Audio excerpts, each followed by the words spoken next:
My first memory of performing for an audience was in elementary school, and I performed as Elvis doing Rock Around the Christmas Tree.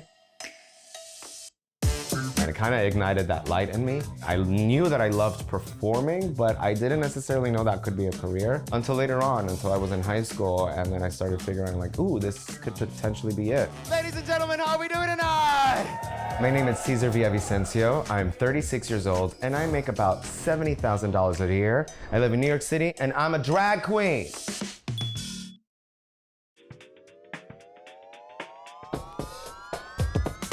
My name, Pixie Aventura, is not a deep name. It literally is a game that we played in high school of like, what's your stripper name? And it's the first pet you ever had, Pixie, and the street you were raised on. So let's have a good time, yep. Hi, baby. Hello again.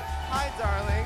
Hi, babe. Most of the shows go from being paid $150 to $200. In the summer, I do have a residency in Fire Island as well. That rate is higher, it's $500, but that is basically 16 weeks out of the year. And then come in the corporate gigs, specifically during the holidays and Pride. That's when the rate goes up. So I would say it's around $400 to $600 an hour, based on exactly what it is.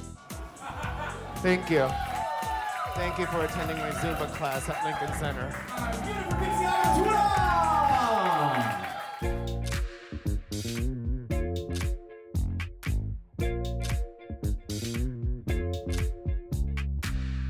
I have outfits that I can make myself, but then I have a gown that's $4,700. So it could be from a few hundred to that. In makeup, I could probably wear somewhere around $150 in products on my face.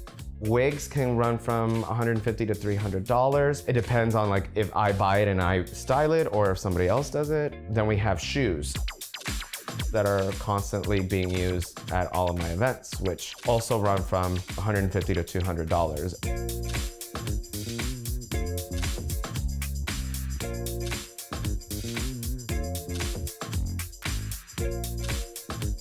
If we're splitting it up on like different criteria, travel alone is probably the most. I do have insurance through New York City. I have no premium based on the amount that I make.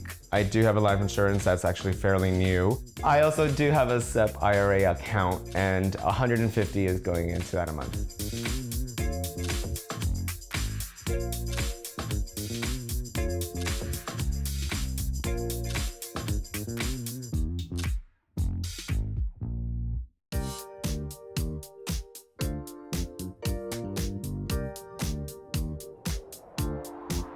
I was 15 years old when I went into a club with a fake ID in South Florida. That was the first time I ever saw a drag queen, and it just felt magical. Everybody was believing this world that this performer was creating.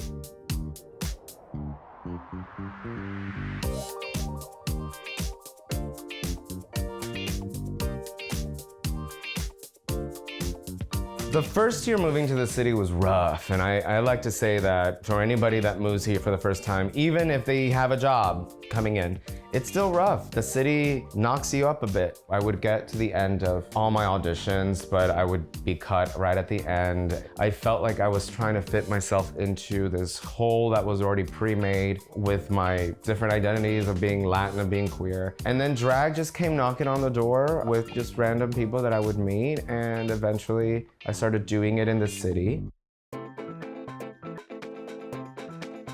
I started doing drag before Drag Race, so it wasn't necessarily the most popular career to get into.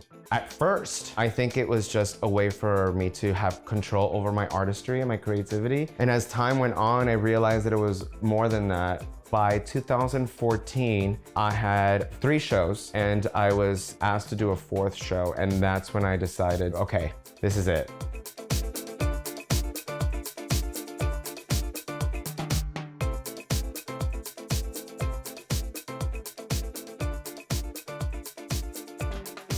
I was working 3 days there and then 3 days doing shows. There was one day that I would be waking up at 9 o'clock in the morning, going home, maybe having an hour and a half, and then starting to get ready for the gig for the night. So that's why I decided that it was time for me to focus on what I really wanted to do, which at the root of it is performance and being a creative person, not necessarily working in retail. And that was a big decision. Thank you so much for being here.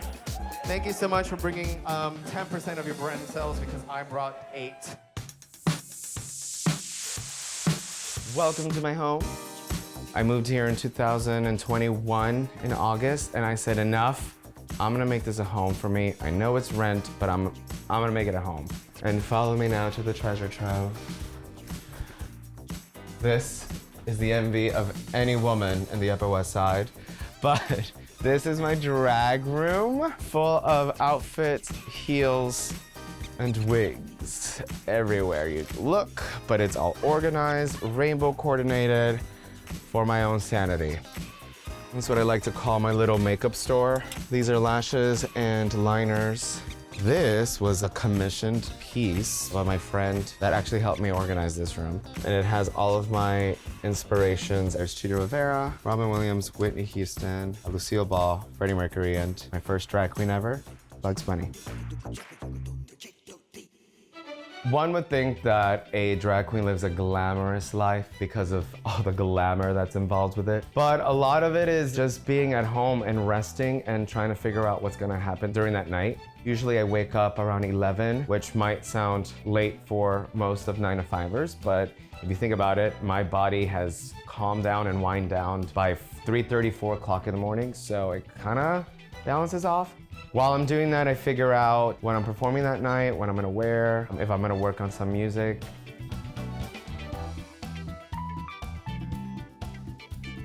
I usually start getting ready for my shows around 6 or 7. I'm completely made up and everything before I go to my shows. I've been very fortunate to have opportunities with a lot of artists that I respect. Last Pride, I did a concert with Madonna and I was one of the featured performers. I've also done an award show, it's called the Obie Awards, and John Leguizamo was the host and I was able to do a skit with him. Currently, my show, Drag Me to Dinner, is on Hulu, so that was something that I filmed in September of last year. The more I meet people, the more the doors open up, and I've been doing it for a while, so people know what I'm capable of doing.